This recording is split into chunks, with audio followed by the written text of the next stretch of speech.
Well, she is the Brizzy-born actress who's made a huge impact in Hollywood.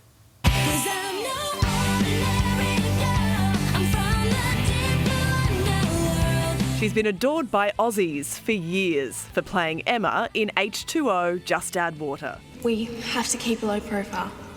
That means total lockdown. Claire Holt then went on to America, where she sunk her teeth into the role of Rebecca in The Vampire Diaries.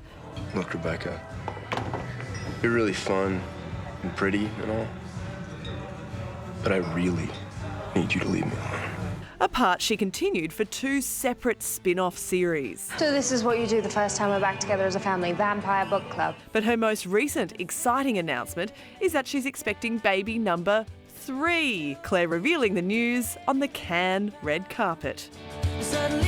Oh, and just absolutely looking sensational. Claire, Gorgeous. Look at you there. Good morning to you. Joining us live from Aspen this morning. Hey. Congratulations. Good morning, Now, how are that you? is how you do a debut. How are you feeling?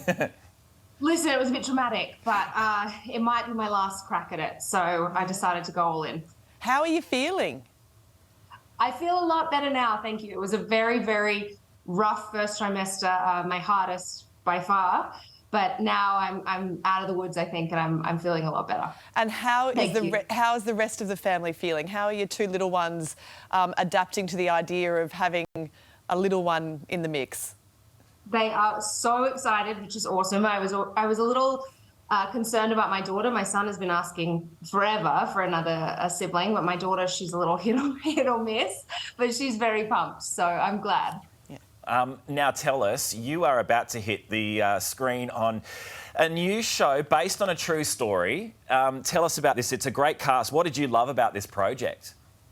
Listen, it was so much fun. I had a nice small role, one of my first forays back into acting since having babies, and the cast is just amazing. I've been a fan of Kaylee and Chris for so long, and the writing was awesome, and the showrunner Craig is an Australian, which was an added bonus. So I had a lot of fun on the show, and I hope people really enjoy it. You know, as a Brizzy girl myself, I just get so excited when I see a Brizzy girl on top and just absolutely enjoying so much success globally now as well. From Pretty Little Liars to H2O, Just Add, you've played a mermaid, you've played a vampire, you've done everything. Is there a role that's really stood out to you that you've been most proud of along the way so far? You know, it's funny, people ask me that question and it's so hard to pick one. But I think I have to say the role that started it all, H2O, it was definitely tough, and we were working a full-time job when we were trying to finish school. I was just 16 when we started that, but it really began my love of acting, and it opened so many doors for me. So I think that's the one that I'm most grateful for. How much time did you actually spend in the water filming that show? So much time, way too much time. Your hands are still wrinkly. I would say there were some days where we swam for 10 hours. Oh my gosh. Whoa. Wow. Yeah. We did these tank days, and it was just like all underwater shots, all of the mermaids swimming, and we did it all ourselves. So they were long days, yeah. And do you get to stay in touch with any of your vampire co-stars as well? That would have been a fun one to work on. I do. I stay in touch with most of my co-stars, which is such a nice thing.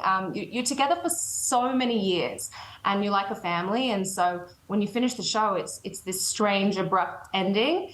And so I love to sort of connect with them, and some of them are still my closest friends. Well, you've been in great company with some other Aussie stars over there in Hollywood, Phoebe Tonkin, Tammin Sursok. Yes. Do those Aussie chicks make you feel a little bit more like you're at home over there in the States? 100%. Yeah. We all gravitate towards each other. And when we first moved to LA, I remember we would have these big Australian group dinners where we would sort of link arms and go, okay, we're going to do this together. And we've been friends for over a decade now. Phoebe still is one of my best friends in the world. So it's a really nice feeling. So tell us, I mean, you've been working so hard up until this point. Are you going to sort of take some time now to, really enjoy the last stages of pregnancy and what comes afterwards?